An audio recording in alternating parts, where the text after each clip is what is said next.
say, but I would make it crazier. I would stretch it out. I would take the truth that they usually had something correct, but then something wrong. So I wouldn't say, oh, that's crazy, but I would make it more wild, right? So it would kind of confuse the whole scent, you know? I love it. I like that phrase, confuse the scent, because it really gives you this sense of the beagles hunting the fox. Oh, it would happen all the time. I would have someone come up to me and say, you know, well, I heard that JT was so-and-so and blah, blah. And I would sometimes go right at it and say, well, I'm JT. And like someone once said, I remember it was Gary, Indiana at the Choral Room party. And he comes up to me. And it's funny because he was someone who I worshiped as a kid in the punk scene and actually made a tape where I was interviewing other kids who were in foster care with me, who had been in and out of institutions, because he was writing about that. And I never sent the tape to him. I kept it, but it was the idea that somebody cared and could do something. So it was my way to try to find a workaround, which was actually what my writing was, which was this elaborate workaround, but for not being heard. But he came to me and he said, well, I heard that JT's really the cousin of Savannah and is this really fat or morbidly obese, you know, woman, mom or something. And I said, well, I'm JT LeRoy and I'm not morbidly obese. And it just confused him. I love that. And, you know, so it was sort of like that. I mean, they would have part of the story, but part of it would be wrong. And I just thought, you know, you just kind of like, yeah, well, I am the CIA and blah, blah, blah, blah. Anyway, so hi, everyone. Should we begin our meeting today? Who's going to read the minutes? Let's go ahead and start. And it's a pretty loose podcast. So I feel like I'm like at an early Thanksgiving Zoom call right now with a bunch of relatives I haven't met yet. So let's go ahead and go around the room. I'll start with me. I'm Kyler Bingham, the host of the Salt Lake Dirt podcast. And I am absolutely thrilled to have the people who are behind the audiobook of one of my favorite books of all time, Sarah by JT LeRoy, Laura Albert. So maybe we could all just go around and I'm in Salt Lake City, hence the name Salt Lake Dirt. If we could just go around, say who you are, where you are located, and what was your involvement with the audiobook of Sarah? All right, I'll do that. I'm Laura Albert. I'm the culprit, as the New York Times once put it, that I'm the author who wrote the fiction book, Sarah. And thank you so much for that, Kyler. That's lovely. And yeah, I wrote Sarah under the pseudonym JT LeRoy. Great. I'm Winsome Brown. I was lucky enough to be chosen as the narrator of the audiobook of Sarah, and I live in New York City. Excellent. And you look stunning. Thank you. I put on my lipstick. I put on my lipstick so that everyone who's listening to this podcast we can all vouch for that. Excellent. I'm Nicole. Kyler, go on. Oh dear. I'm Nicole Gagne. I edit with Laura and work with her on her writing. I was also co-producer of the audiobook of Sarah and have been co-producing the audiobook of The Heart is Deceitful Above All Things, which is nearing completion now. I'm in San Francisco as well. Great. Excellent. Hi, I am Jayme Mattler. And hi, I was the engineer / director on Sarah, and I live in Brooklyn. I'm Bryan Barney, audio producer for Blackstone Publishing, and my job here was to bring all of these lovely people together. Excellent. And I have to say, they've all had a very good sense of humor. And we're very patient and have had to have a trauma-informed approach to making an audiobook.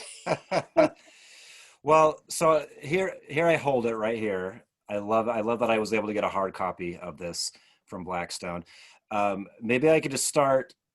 So I was, like I said, Sarah's, that's been one of my favorite books for the last few years. I'm kind of late to the game. So I think I have, in a way, an advantage that when I got Sarah, I knew all about the JT LeRoy stuff. So I just kind of like, okay. And then I could just focus on the good writing that was before me. And there was no issue with who really wrote it and who was this person and yada, yada, yada. I love that I could just read it from a pure sense. And getting the audiobook, I was just surprised that there hadn't been an audio version of it until now. But I think it was absolutely well worth the wait. I loved listening to this, and Winsome, such an incredible job. Thank you. It just brought me in to the story so much more, and gave it to me like so much more depth and heart. And I love it. And it's something I'm gonna come back to again and again. So what a beautiful gift for Laura Albert and JT LeRoy fans out there. So thank you, everyone. But yeah, so I guess I want to ask, why is this just becoming an audiobook now in 2020? Because you have to wait. You have to wait for the right moment. It has to be God's will, not your will. And God to me is that there's a something higher. I don't know what that is. I haven't quite found it. Like a way to express it. I tried to do it. Bloomsbury, which was the original publisher of the JT book, set me up. We had a home studio, and they were ready to do it. They were going to pay me to do it. We had everything here, Pro Tools, and I started recording it, and it just was not right. I just could not do it. And people were upset. There was a demand for it, but I was like, my inner sense of timing, I do feel like I have this. Sometimes I have the wisdom to listen to it, and sometimes I rebel. But it was like, this is not correct. It will be the correct time, and then you will know, and the correct person will be there. So, and then I went to a strip club, and I met Winsome. Pastries and a G-string. I was there, showing it all, saying, "Pick me." Thank God I was with Bryan and Jayme, because they saw the opportunity. That's where Laura and I met. She bought a pack of cigarettes from me. I was walking up and down. This is literary, right? Yeah. Trying to keep it up to standard. Yeah. Yeah. Well, I love that it. Because I never listened to audiobooks, in the past. So probably just the last couple of years, I got Audible, and I think like a lot of people, maybe we weren't really aware of the art that goes behind an audiobook. And I certainly don't know to the extent of what that is, but I know when I hear a bad audiobook, and that stands out. And this was, like I said, just such a great piece. When was this recorded? Like when you guys all met, you came together. I'm assuming pre-pandemic, you were able to get this project off the ground. I can tell you the dates. It was December 19th and 20th of 2019. And I know this because the 20th of December is my mother's birthday. And to me, this is Winsome speaking, to be chosen to do this was really a singular honor and incredibly meaningful for me. I've always wanted to be reading literature for people, and it's something that I do, privately in my home and to my family and stuff. And this book, with its blend of incredibly complex and rich poetry and emotions and humor, off the hook humor, as well as devastating human experience, was like basically the most full meal that one could ever hope to jump into as an audiobook narrator. And for me, there was something, it's all about the mother and the relationship of the narrator and the mother, and of JT and the mother of Sarah. And so the fact that it was recorded on my mother's birthday, and my mother died in 2012. And so her birthday is a day of connection, and also the realization of loss as well, the kind of commemoration of something incredibly deep and beautiful. And so the fact that we recorded it on that day that we finished it on that day felt incredibly powerful to me. So that's why I remember the exact days. That's beautiful. So how about so Bryan and Jayme, I'm curious how Blackstone came to be involved in the project. It sounds like the next book is coming out within a matter of months as well. So you're releasing pretty much the full catalog here. Yeah, we were fortunate enough to have had a previous relationship with Bill Clegg, who is Laura's literary agent, and he when this book came up for renewal, he was able to offer it to us, and we jumped on it right away because it was exciting to be the company who was going to put this out in audio for the first time. That's great. Jayme, excuse my ignorance, but I'm just like, what, as a producer or being involved in the production element of an audiobook, what are the biggest challenges or the things you're trying to strive for to get a great quality audiobook? Well, Winsome made it really easy. So, Bryan's the producer and I'm the director. So I'm the person who works with the actors in studio. And part of my job is reading along to make sure that they don't make mistakes. They're going to, just making sure that we fix them. Part of my job is engineering. So just hitting all the buttons and saying we're rolling. And then the other job is sort of the nebulous aspect of art, which is directing. And, everybody has a different approach to that. And my approach can change depending on who I'm working with. You never quite know how it's going to be when you have someone who's a first-time narrator come in. Even when they're an accomplished actor, there's sort of a question of like, what are the parameters of this art form? How is it done? And so I remember Winsome and I sitting down and just sort of having a chat about, what is this story about? What are these characters about? How does an audiobook sound? What is this art form? And basically she got in the booth and made me realize that conversation was unnecessary. I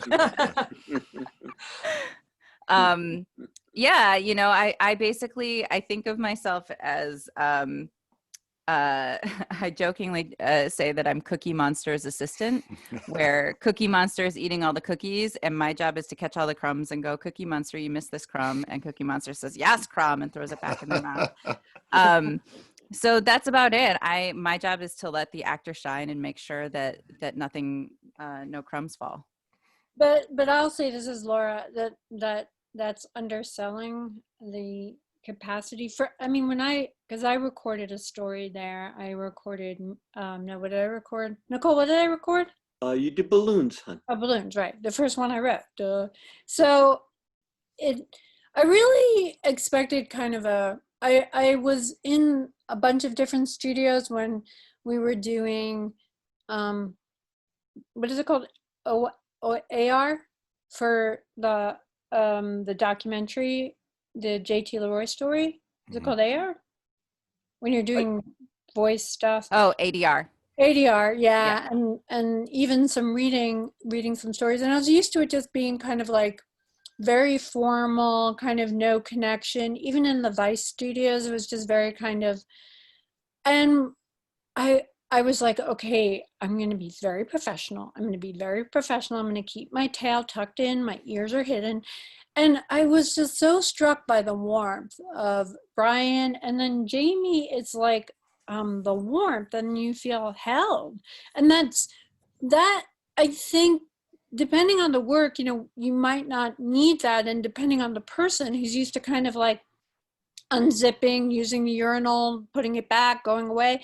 But this was different. This was more, it's emotional and it's heavy, and feeling that there's someone like locking in with you. It's not just catching crumbs, it's holding you and making a safe space, and you feel that, okay, I can make a mistake, I can be present with this, I can be vulnerable here. That's rare. And that was really something that was created and very palpable. That's great. So, I mean, I guess this, you kind of answered my next question, but I'm curious. So this is directed towards Nicole and Laura.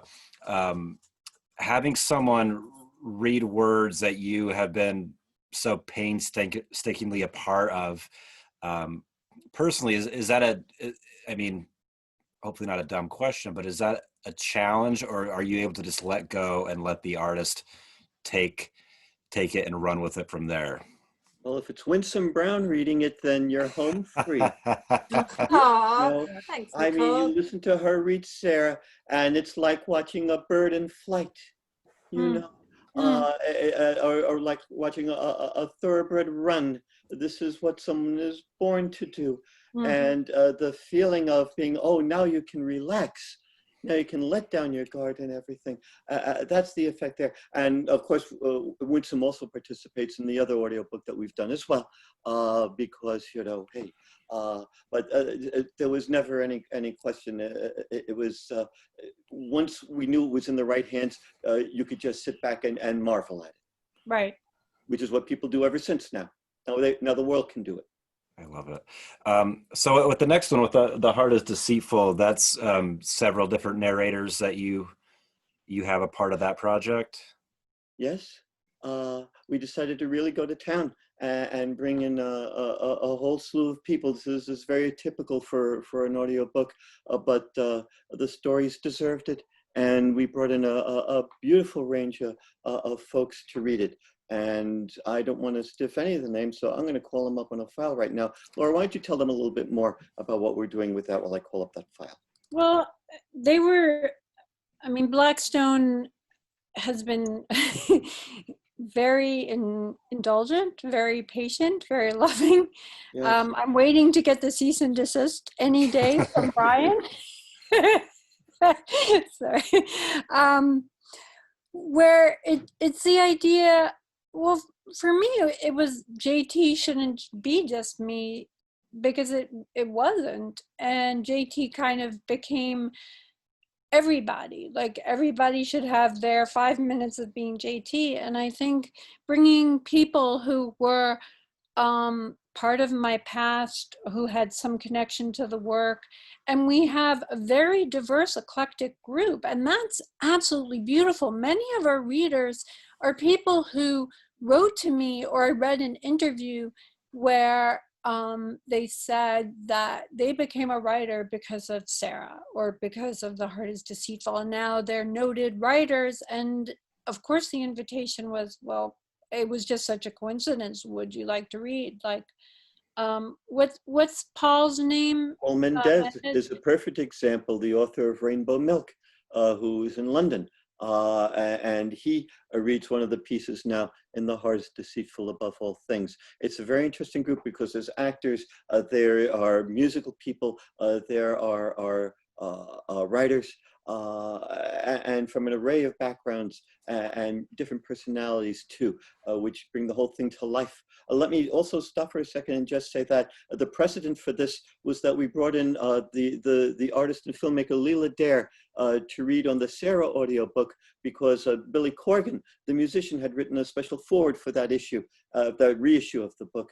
And we wanted to include that on the audiobook. And Lee was kind enough to do a beautiful reading of Billy's words for that, and set the stage for Winsome's tour de force. Oh, we should have had Lee on this. Oh dear. What's the matter, hon? I realized we should have had Lee on this, dude. Well, we could say great things about them right now, so let's go that direction. Okay. Yeah, Lee rocked. And Lee was an absolute pleasure to work with and correspond with. Do you want me to see if I can get him on? I mean, he's pretty, I can send it to him. Schedule is crazy, but you might be able to try to call, dear. I can talk about some of the other folks in the meantime. Yeah, go ahead, yeah. Let me see. We have the writer Alyssa Bennett is reading. So is Winsome, of course. Christelle de Castro, the artist. Laura Desiree, the media personality. Actress Karis Dorsey. Leila Hiyani, the makeup artist. John Hawkes, the actor. Michael Imperioli, Donovan Leitch, Shirley Manson from Garbage, the director Darnell Martin, actress Julie Mintz, her sister Libby Mintz, the actor Daniel Newman, musician Lawrence Rothman, the writer Pamela Sneed, the actress Robin Weigert. All of them are participating in this. Plus there's Laura reading as JT LeRoy, and Jeff Feuerzeig is reading the foreword that he wrote for the reissue of The Heart. Wow, you have like everyone in there. Yeah, That's quite the list. There may be one or two more people before the dust all settles too. This is just being finalized right now. But yes, and I can't wait for that cast party. That's going to be the Zoom of all time. It's going to be God. A beehive with all the little honeycombs of faces and that. But we're going to do a big event for that when that comes out, and that will be a Sarah party as well. And we're looking towards. We're doing it at Brian's house, right, Brian? He wants to break the lease, so he's asked us all to come. So when can we keep? When can we? Absolutely. When can we listen to this? When can we listen to The Heart is Deceitful? Brian, we're looking really towards a February release at this point. We're on schedule for that, aren't we? We are on schedule for a February 2nd release, 2021. Yeah, we should have the meeting right now about where we're I am, it was really wonderful with Winsome and everything that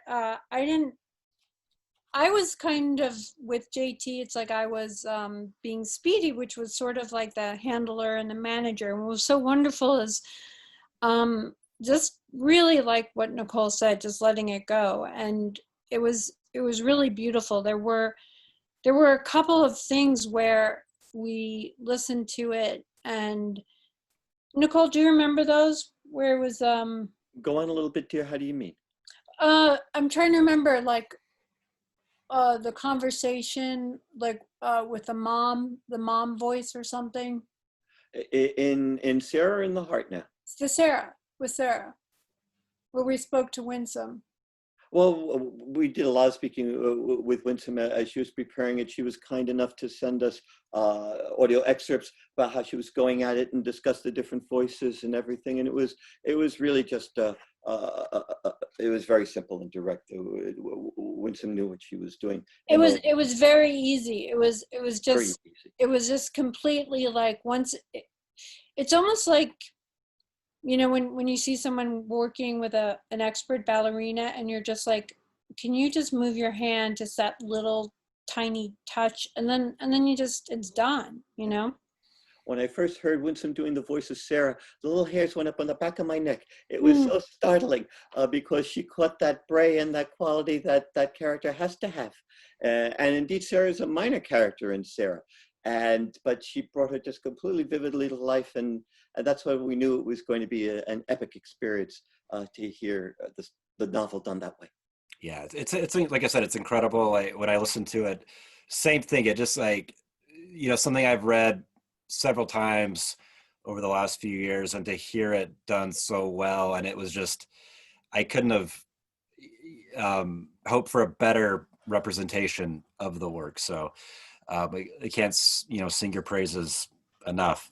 Laura, I did have a question. So when I heard that there was going to be an audiobook, I just naturally, my brain gravitated towards you being the one who would read it. Was that something you were interested in at the beginning, or? No, I knew what it, I think it was really great that I had that experience, like I said, trying to do it, because I realized how it's really hard. It's kind of, there are so many art forms where people know they can't do that. They can't do it. Like, you wouldn't go to a ballet and say, oh, I can do that. You wouldn't, you know, go to eat this like amazing meal. Very few people would think, oh, I could do that. a museum, and unless, you know, modern art, you might say my 3-year-old can do that, if, you know. But I think writing is something that a lot of people do believe that they can have a bestseller too. Of course I can do that. They have that mirage, you know, that kind of fantasy. And I think it's the same thing with an audio book. They don't understand how hard it is. Not to change words, right? That's just something, Jayme, I don't even know how you handle that, but the little things of, you think you read the word, but you changed it, right? And having to, I mean, it's like if you grew up with radio, right? I grew up, my dad was a big radio fan, and I had the Kellogg Superman records, so albums of the old Superman radio broadcasts. And I would collect these things, and I grew up with radio and storytelling on radio and what a voice can do. And I knew that I might give good telephone, but that's very different from reading a story and words already written and conveying them. And when I met Winsome, it's funny because I was looking for, it was like the Cinderella. I had the shoe and I needed to find the foot. And I have a habit of wanting to jam like a 12-inch foot into a 4-inch shoe. And it was like, it was like, let's get this foot in there. But I finally backed off and I was like, okay, the right foot's gonna, I'm sorry, Winsome, I'm not calling you a foot. But you are kind of like that. You are kind of like foot long any day, Laura. that Monty Python foot, that, you know. That's all right. We have a foot fetish, so it's a compliment here. Yeah. It's a heavy lift. To read a novel like that in an audiobook, period, is a heavy lift. I know Jayme and Bryan can tell you all sorts of stories about how difficult it is. And something like Sarah is deceptive because it's relatively short and it's so direct and it has a tone and a special quality. And you think, well, once you lock into the groove, you're all set. And that's true enough. But to get through it page by page, especially with the changes in emotion and tone, is extremely difficult. And so, I mean, again, what Winsome did is a tour de force. And our friends at Blackstone, again, can tell you just how tricky it is to try to do an audiobook of any kind of material, even if it's fairly straightforward and not about deep emotional things. Nicole, I just want to jump in for a second and describe a little bit our process of working together, because Nicole and I did something that I think is quite unusual in recording an audiobook, which is that I kind of rehearsed with her beforehand. As she said, I did send some kind of excerpts of here's what I'm thinking of, or here's a tune I'm thinking of for one of the hymns, that kind of thing. But I, who come from, you know, theater and film and television and have done a lot of solo performances, so I am accustomed to holding a lot of characters in one place. That's something that I love to do. And yet this is a new medium, and it's a closer medium with the microphone being right there and you being the voice in the audience's ear. Having somebody guide me through that, so that when I came to work with Jayme in the room, in the booth, I had a sense of where I wanted to go and how to get there. And then she and also Bryan could help me to get there even, you know, more precisely and technically on the day. But that work with Nicole was a real gift. And I don't think that it's something that many narrators have the opportunity to do, which is to essentially work right side by side with the author as represented in her right-hand woman. So I wasn't working with Laura because having it through Nicole almost gave a bit more air to the process, but by working with Nicole, I was working with Laura.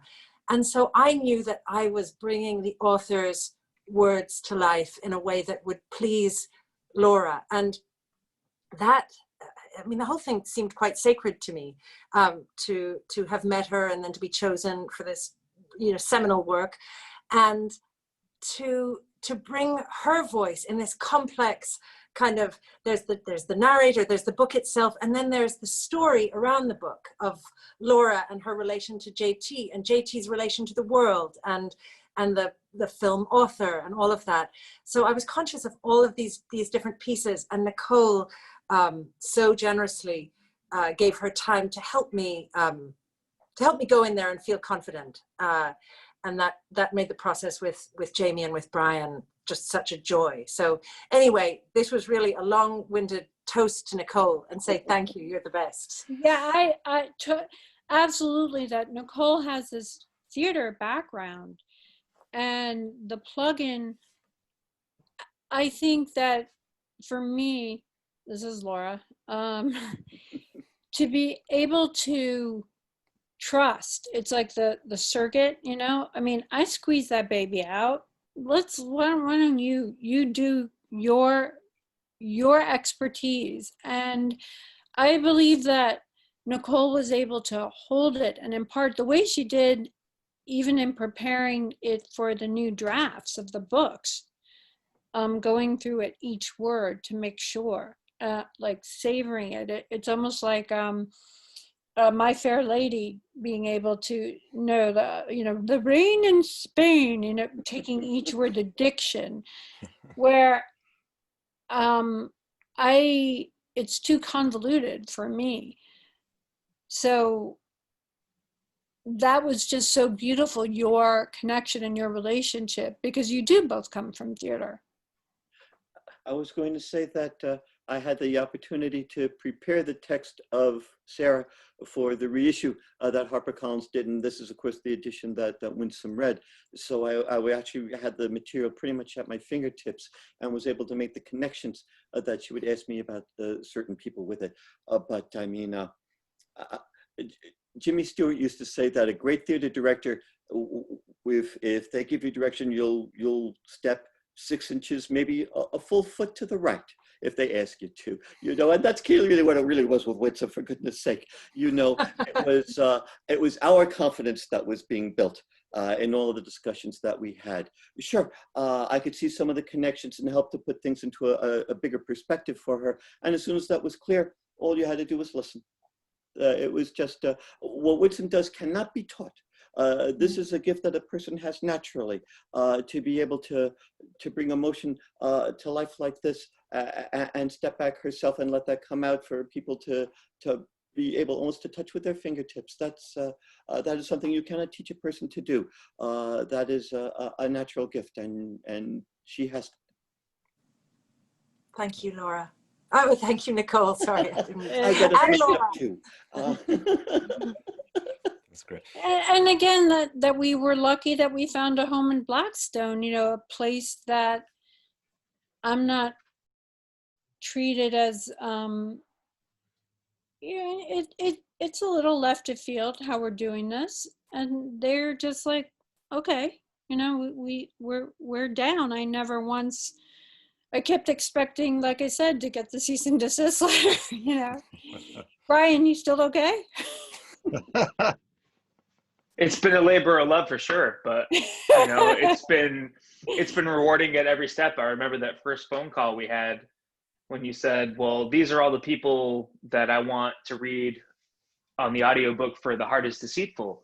And I thought, okay, well, that's going to be a tall order. And then one by one, over the last several months, they've all delivered their stories. And so, I mean, everybody's delivered their part here, and it's been a really rewarding experience. And the thing that even kicks it up is we have to remember that we started this before COVID. So I was in the studio in February. Do you know the date, Jayme? I can look on pictures because I have those. We have it documented. I can look in my calendar real quick. I'll pull it up. It was something in February. Mm-hmm. But it was before COVID. Yes, it was. And I think it was right before COVID.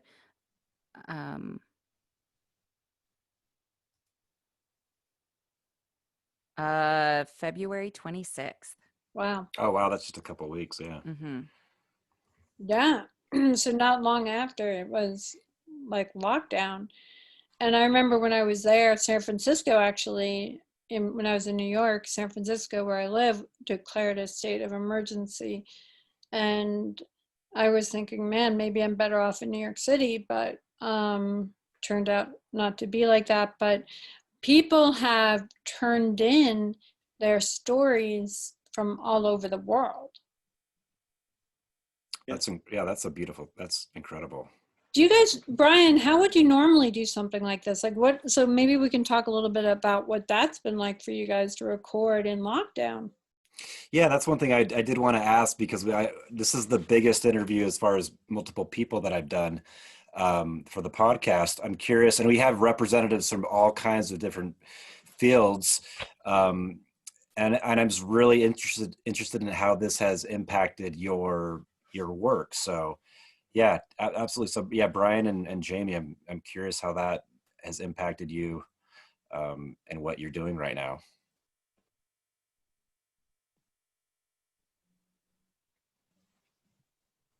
I'll let Jayme take this one.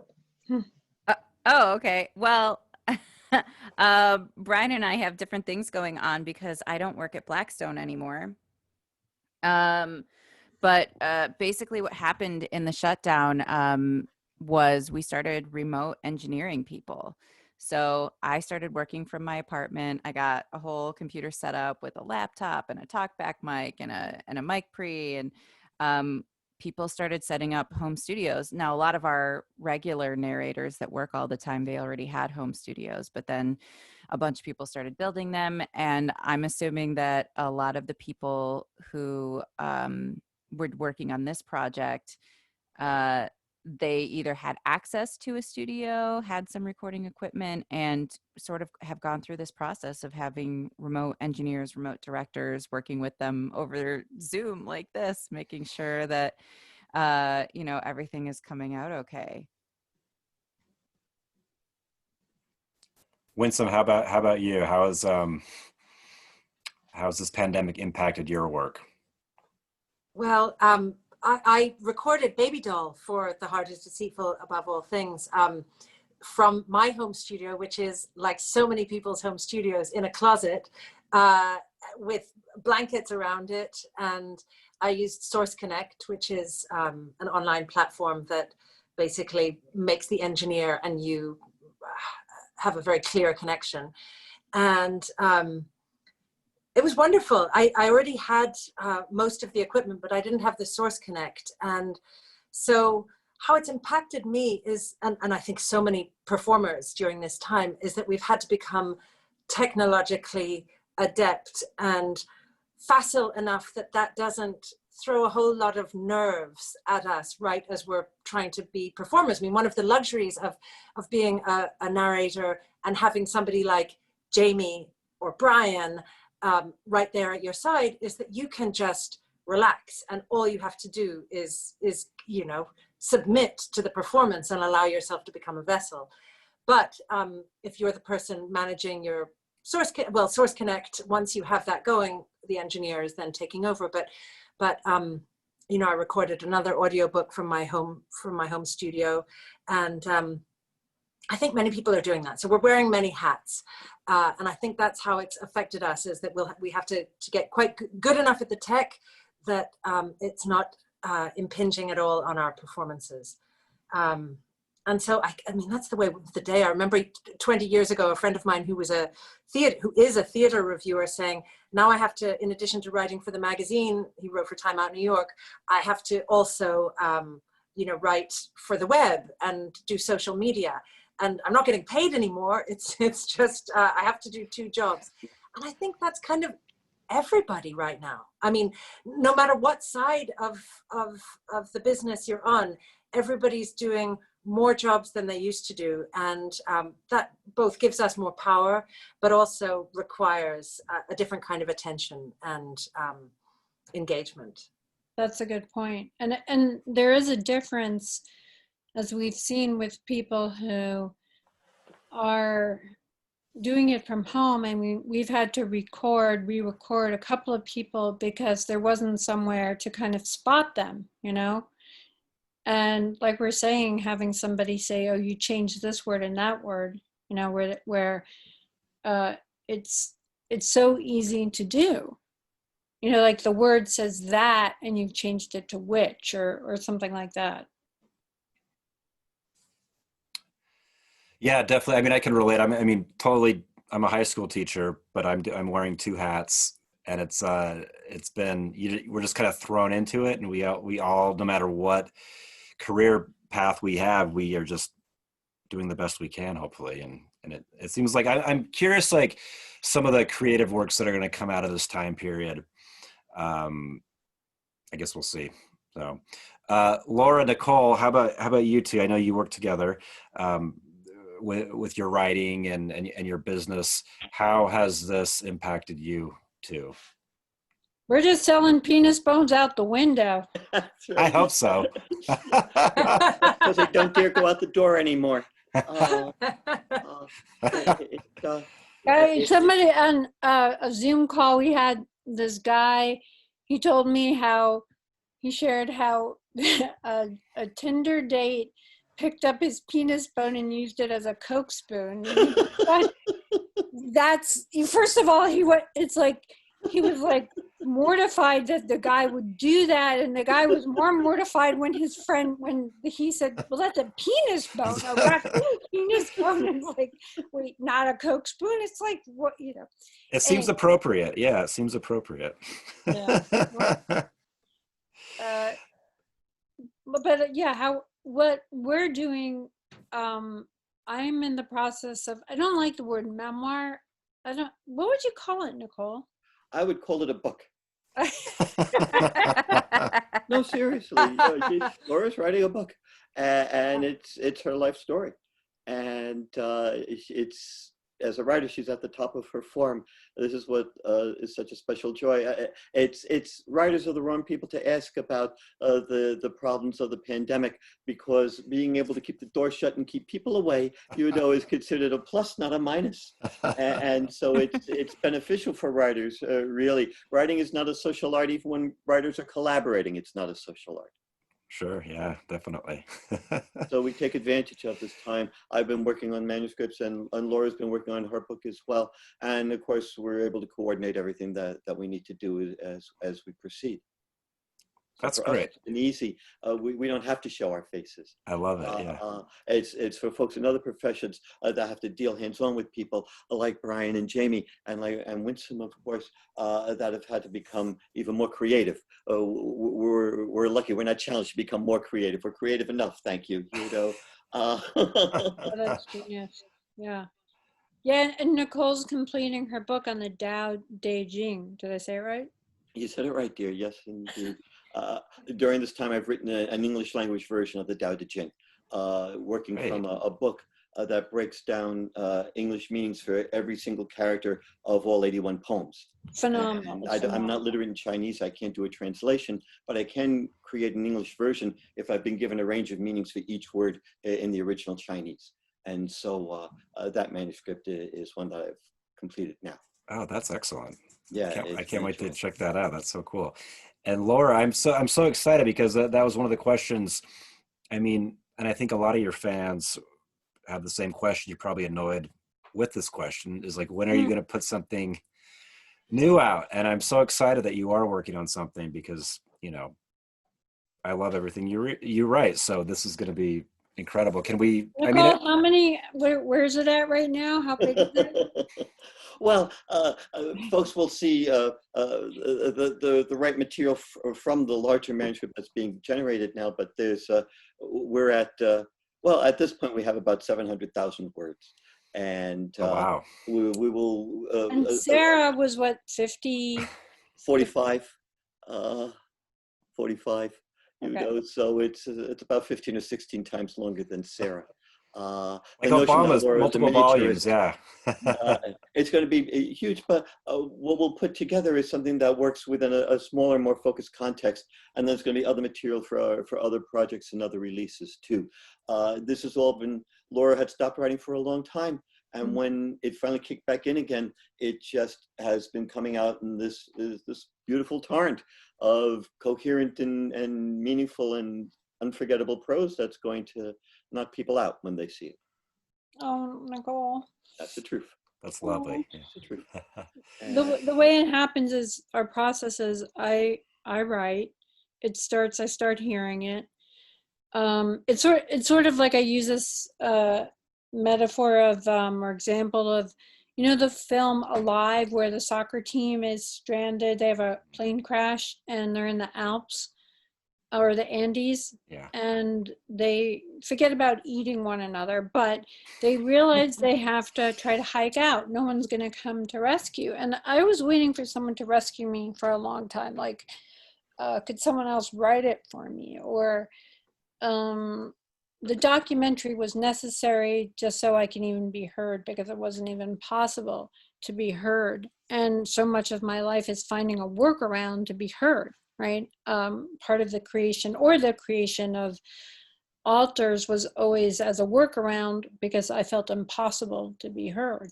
So once I understood I was now able, people were actually asking me instead of telling me.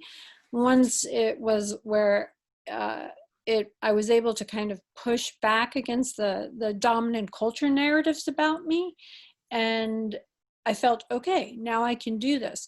So, and it was awakening a muscle, because remember, I also went through a trial, and I lost that trial because I had a lawyer that meant well, but he was in over his head. They had a big team and we didn't have anything like that.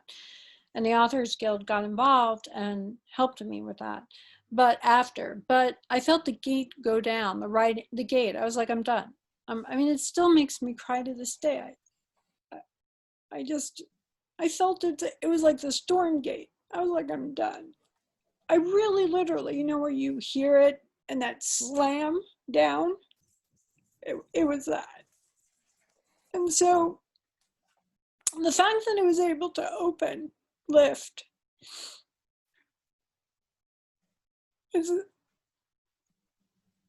I just didn't know that would happen. And Nicole really holds me each time. Because every time it is like I said in the Alive, where I get a piece done, a section, and I never know what is the nugget. What does this need to tell me? What am I trying to find? Because that's how I find out the truth of what's inside, of what happened. After I was outed as JT, everyone and their mother was coming, here's a book deal, tell us. And it was very unsatisfying for them to hear my answer, which is, I don't know. And if that's what was the trial was about, because I wouldn't let someone else make a film where they were going to define me when I couldn't even say what it was. And I wouldn't accept or do a book deal where I couldn't say it. And I knew I needed to find out by going back to the work. Again, it was like trying to find the right person to do Sarah. It takes what it takes. There's a poem, a line from Robert Penn Warren that goes, "The secret subject of any story worth telling is time, but you can never say its name." And if you don't fucking get that, you'll get slammed in your face again and again. I find, at least for me, if I try to do my will, it just will not work. A has to follow B. It's like storytelling. A has to follow B, has to follow C. They have to connect. And it's the same thing for me, when I write a story, I write, and I get to what it is, I send it to Nicole, she sends back an edit, I work on it, and then finally I get to where I know it's a final. Like I find out something I didn't know was there before. But then it's like, now I'm back in the Swiss Alps. So there's a scene in Alive where there's the music is crescendoing. They're gonna get up, one of their frostbite, and they're eating tofu that's actually the bodies of their compatriots and their soccer team, and they're cannibals, and they're about to see the little Swiss village, and they get up to the top of the mountain and it's more fucking Swiss Alps. So that's what it feels like, because I've been working on this for a very long time, where I'm like, oh shit, now I've got to start another one. But little by little, we've actually gotten past, I mean, we've I'm starting to see the Swiss village. I mean, right, Nicole? Oh yes, yes. There's the thing is really falling into shape now, and it doesn't have much further to go. It's very interesting. I've become very attracted to the music of Richard Strauss recently, and I realized that Laura is doing the same thing that Richard Strauss did when he started out as a composer, made a big splash in the 1880s and 90s, writing orchestral pieces that brought to life iconic figures of literature or folk tales. Don Juan, the great lover, Till Eulenspiegel, the prankster and troublemaker, Don Quixote, the dreamer and buffoon, Zarathustra, the philosopher. These are all aspects of his own personality. He was dramatizing ego images with this music. And then Strauss went on to make art about himself. Ein Heldenleben. He is the hero of Ein Heldenleben. He is the subject of the Sinfonia Domestica, which is about his domestic life with his wife and his son. He and his wife are the subjects of the opera Intermezzo that he wrote the libretto for, as well as composed in the 1920s. And that is it strikes me as a very healthy progression. To go from animating ego images to, if you like, mythologizing or creating art about oneself. This is the reason why Laura was a little fussy about what to call the book that she's writing now. And she's quite literature is what she's writing now, just as all of it has been literature. But it's not about animating an ego image anymore, which is what JT LeRoy was. All of her own feelings and values and ideals expressed in a different kind of metaphor, but all there point by point by point. And now she can deal with these subjects directly as herself and about herself. And this will be only more instructive and more beneficial and more interesting to people. So it's a really joyful thing to see, a very healthy and profound progression as an artist. And to be able to witness that is a privilege. Oh, Nicole. That's great. So I think what I'm hearing from all this is like the books taking as long as they did to become audiobooks. It was necessary to have that space in time for it to come out at the right time, and it clearly was. And so in Laura, I think we've talked about this before, about the craving of certainty that we all have on some level, but others more so sometimes. So I can't imagine being like bothered constantly about when is this going to happen. I need certainty for myself when I can read your next work, but you're the one making it. So well worth the wait whenever this comes out. I know people are going to be so happy. Well, I think it also is an important message for all creatives out there to know the world says, do it now. I mean, I remember my first agent, I was given a very high-powered literary agent, not Bill Clegg, when I was first outed, and he said to me, well, no one's going to care about you in 7 months. And I said, well, people didn't care about me 7 months ago, so what do I care? What do I lose, right? And I have learned the importance of the right fit, because even about documentaries, I knew internally, I knew someone was going to lift the rock off of me and make a documentary. Like, I just had that very strong, I knew it, okay? And I knew my job was, again, the Cinderella foot, to wait for that, that title, that movie, the vampire movie, Let the Right One In.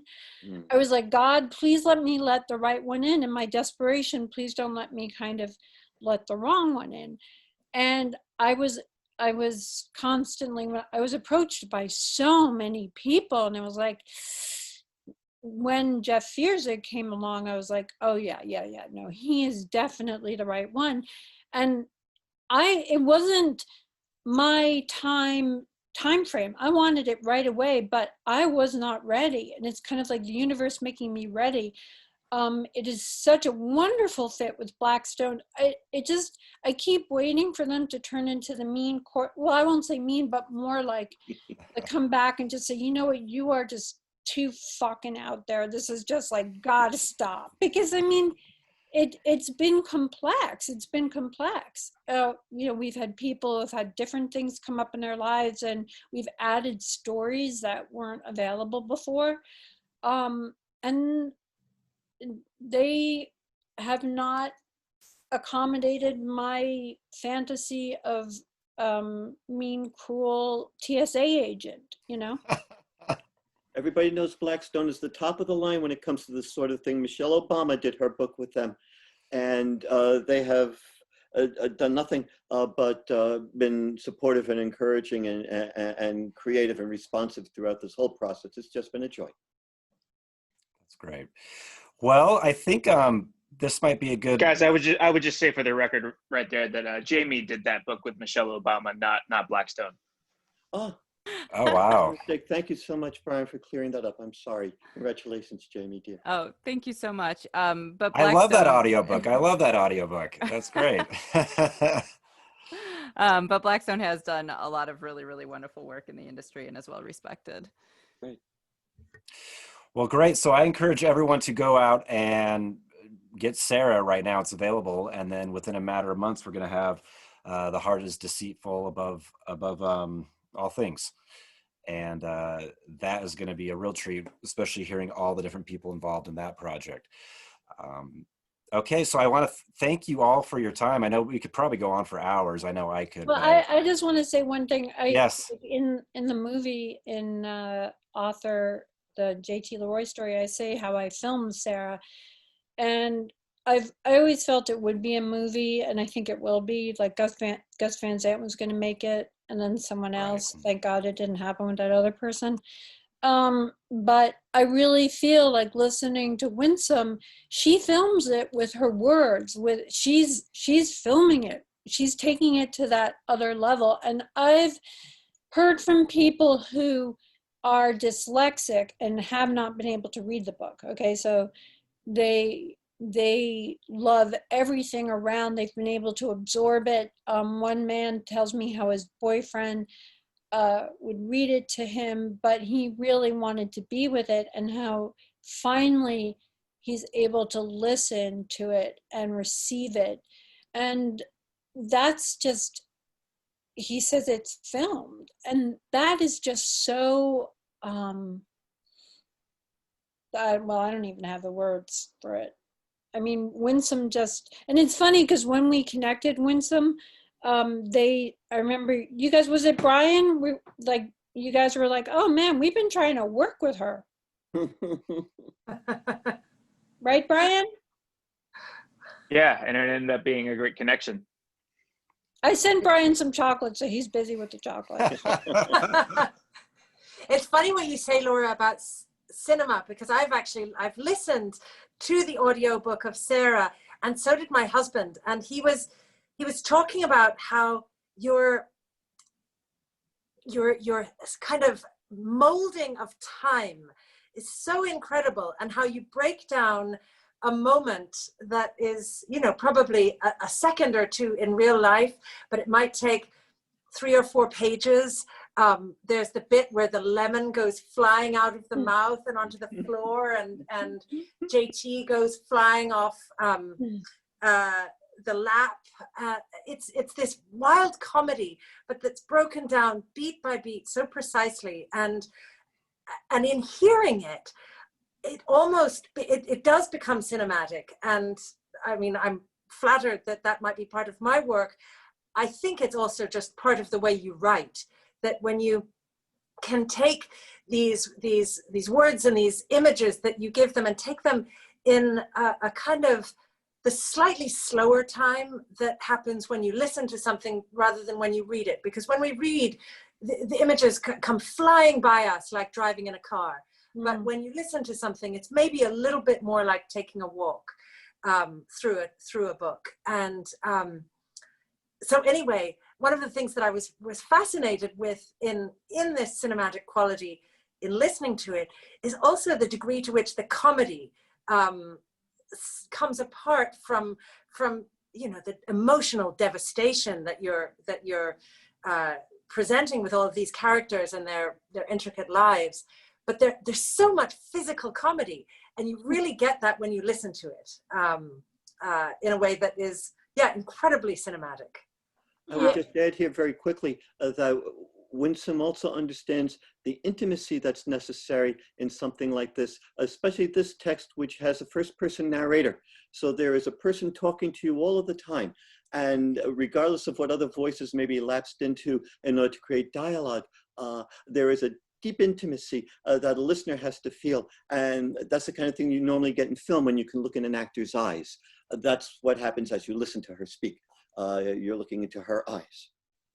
God, that's so beautiful. That's beautiful. Yes, yeah, and that's exactly it. Yeah, you're feeling the hug, the fingerprints. And I think that would be the next step with this is I think it could not be done in a movie back when it was first, and I was pushing because it was my will. And when it is correct, I mean, Nicole and I have talked about it. We definitely think it needs to be done by a woman. Nicole, do you want to talk about that? Well, we could talk a bit about that if you want, hon. I just think it's interesting. I mean, you know. It treads on such dangerous ground about gender and sexuality and everything that it becomes very easy to get stuck into the wrong pigeonhole. When you read the book, you realize that Laura's gone out of her way to make it pigeonhole proof. You can't say anything about the character's identity or sexuality, really, because it is just an open situation that changes as different things present themselves to the narrator. And there is an instinct we've found, especially among the men who have been attracted to the material and have proposed to adapt it in various sorts of ways, to reduce it into something that's more recognizable and that diminishes the emotion and the pathos that's in the story. Is the very fluidity and undefinability of the narrator that makes it meaningful. He's not a teenage queen. It's something much, much deeper than that. Mm-hmm. To me, like, I really thought there was a great marriage of artistry in this project. I think you can look at writing and say, like, here are the rules of writing. This is how you construct a sentence. Here are the beats. This is when you have to have your denouement.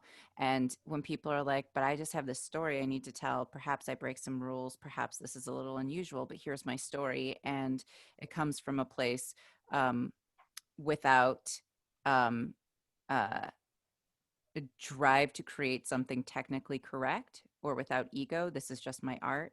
And then you hand it off to someone to help you create it. So in this situation, we go from author to narrator, and we've got Winsome. And instead of saying, here are the technicalities of acting, here is how you do character voices, this is what has to be done, we find someone who, without ego, releases themselves to the words. And you've got two great artists sort of working together, even though they weren't in the same room. But both of these endeavors can be done in a technically perfect way. Here is how it's done, and it can feel a little sterile. And when you allow artists to say, no, this is how I need to do it, this is what my body is telling me this is, then you get something that's really unique and powerful, and so lacking in ego that you forget that people had to do work, that it just becomes something outside of them. And that's it right there. I mean, you were talking about just like the effortless, like people think they can write or they can do this or they can do that. When I think people think that, that's when the true artist is working, because they're so good that it looks easy. I mean, like the people that I've talked to, I've said, oh, your book was so quick to get through it. I loved it. And it was just, I read it in 2 nights. And they like to hear that, but at the same time, it's the word by word, the painstaking, like the amount of effort that went into making it come off as looking like it was easy. That's the true artist right there. And I would add to what Jayme said. Winsome narrates this book in an accent that is not her own. And so to achieve that level of naturalness, of genuine storytelling, when that's not your native accent, it's really, really impressive. And it wasn't doing JT, it was how does this sound to you?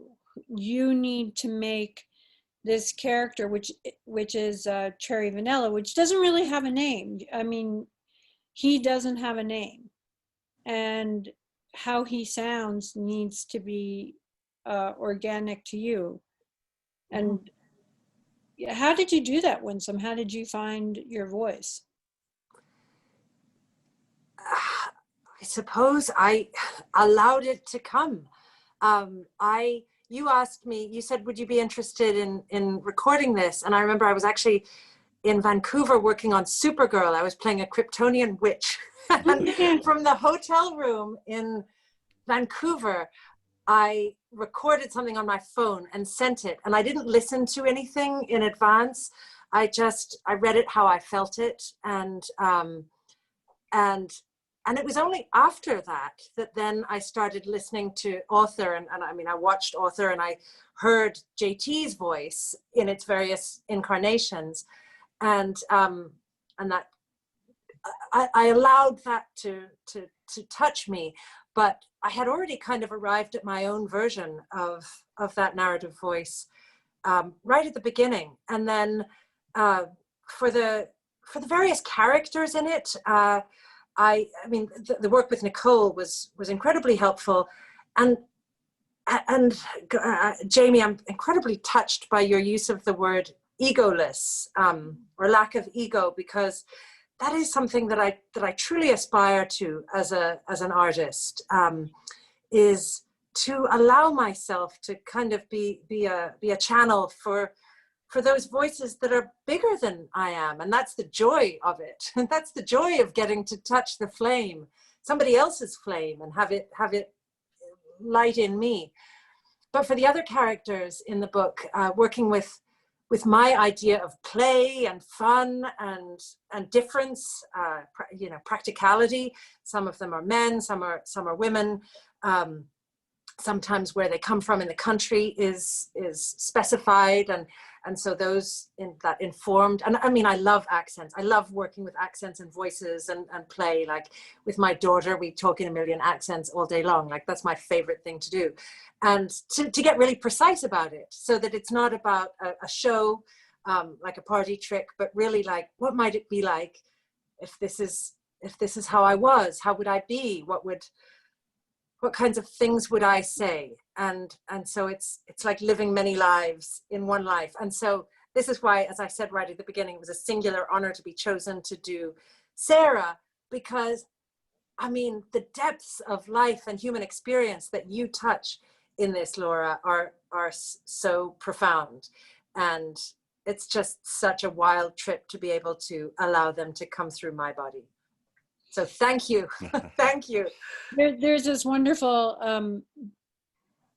line that David Milch, who is my mentor, who created the HBO series Deadwood, among other works. He says, resting transparently on the grace that gave you rise. And that to me describes your performance, is resting transparently on the grace that gave us rise, right? And that is exactly what Jayme said, and that describes what this whole experience. It's just allowing it to be of itself, which is what I always wanted and dreamed of. And I feel very #blessed, you know. #humbled. You know, I was just thinking about a couple things that people were saying, like talking about how the protagonist in Sarah can't be pigeonholed, and Winsome talking about all the different voices that get to be voiced, men and women, and how in so many other aspects of acting, Winsome would be told, you can do this, you can't do this. These are roles that you can play, and these are roles that you can't play, whether or not it's because of age or gender or any other aspects, you know, hair color, even, whatever. And there's something kind of magical about an audiobook where there's no visual component. And so any person, no matter what they look like, can be that character. And then within that book, unlike any other acting, you are every character. No one says, well, you don't get to voice the men because you're a woman. And it kind of makes Sarah the perfect book to be made into an audiobook because, you know, anyone can be anything when it comes to audiobooks. There is no pigeonholing in that. Winsome did have to be everybody. There's sort of this openness that I love, and this ability for an actor to do every role they were ever told they're not allowed to do. Containing multitudes, absolutely. And that was the wonderful thing that Bryan has allowed us to do with The Heart, is bringing people that aren't actors. There are a few that are creatives and are very successful in other fields, but have this inner spark where they understand the story, and that they can bring, there's just something in their voice that maybe there's a technical that is not there, but there's this high-pitched, heartbreaking availability to what's being communicated that resonates over a technical skill, you know? So they've been very hashtag patient and allowing us to cast a wide net and make it available, and an extended family. So Nicole, you want to add something? I think you've said it all, dear. The only thing I would mention is that I remember Orson Welles saying that each of us contains within ourselves a murderer, a saint, a monarch, a slave. And the actor's job is to push all the other parts of the self aside and let that one part come out so that people can see what that kind of person is actually like. And with the audiobook, Winsome does that and shows the other faces of the other characters as well. And that's quite an extraordinary thing. You don't see that very often. And that's what makes this particular audiobook such a tour de force. That's great. Well, does anyone have anything else they want to add before we conclude this amazing conversation? Bryan, when can I bother you again? Bryan? Oh, I expect on Monday, right? Yeah, put down the chocolate, dude. Well, she does project. Yeah. All right, Monday, what time? You heard it here, folks, right on this podcast. This was all a trick to get Bryan talking to Laura again. Oh yeah, because I'm so hard to get a hold of. Nicole, Laura, yeah, let's talk on Monday. Oh man, I love you guys. Thank you. Great. Well, thank you so much, everybody. It was a blast, and thank you, Kyler. Thank you. Yeah, thank you for creating this beautiful piece of work. I'm so thrilled that people that truly cared and loved it, put so much effort, and it shows, and it's incredible. So thank you so much. And Kyler, just thank you. Yeah, this was really wonderful, and I want to thank Winsome for taking time from your day. Nicole, thank you. Jayme, Bryan, thank you. I'll have the stalkers leave outside. Do you want them to hang around a little more so you can keep feeling like you're in the crown? I'll find you first.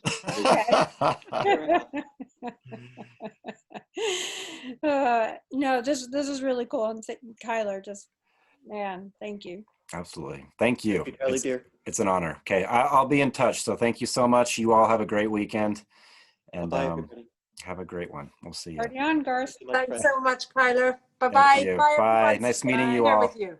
Okay. Love Bye. you. Thank you, Jayme. You're welcome, Laura. Bye.